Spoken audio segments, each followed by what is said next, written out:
Ya pemirsa, kita lanjutkan ke informasi berikutnya. Pengadilan Negeri Jakarta Selatan menolak gugatan pra-peradilan tersangka Roy Suryo dalam kasus dugaan fitnah ijazah palsu mantan Presiden Joko Widodo.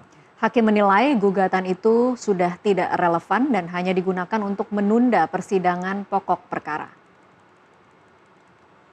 Ya, tentu pertimbangannya akan saya bacakan secara lengkap. Pengadilan Negeri Jakarta Selatan menolak gugatan pra-peradilan status tersangka Roy Suryo dalam kasus dugaan fitnah ijazah palsu mantan Presiden Joko Widodo.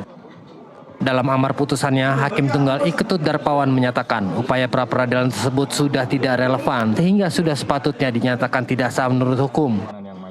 Hakim menilai langkah pra-peradilan tersebut hanya bertujuan untuk mengulur proses pemeriksaan perkara.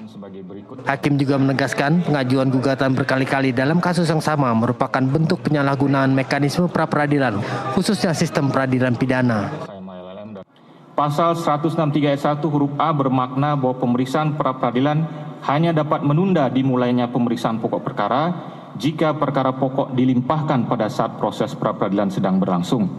Namun jika pokok perkara telah dilimpahkan ke pengadilan, baru kemudian permohonan pra-peradilan diajukan satu persatu menggunakan pasal 160 ayat 3, maka hal itu harus dianggap sebagai penyalahgunaan prosedur hukum. Menimbang bahwa tindakan pemohon mengajukan permohonan pra-peradilan terkait penetapan tersangka setelah pelimpahan perkara dan setelah pra-peradilan pertama mencapai tahap kesimpulan adalah bentuk nyata upaya untuk menunda-nunda dan mengganggu proses pemeriksaan pokok perkara. Menurut Hakim, upaya ini adalah salah satu bentuk penyalahgunaan pra-peradilan.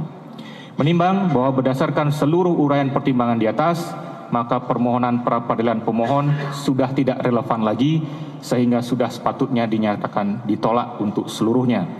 Menimbang bahwa oleh karena permohonan pra-peradilan ditolak untuk seluruhnya, maka biaya yang timbul dalam perkara ini haruslah dibebankan kepada pemohon sejumlah nihil.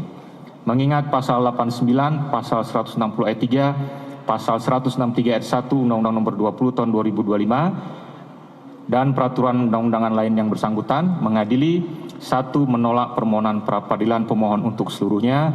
2. Membebankan kepada pemohon untuk membayar biaya perkara sejumlah nihil.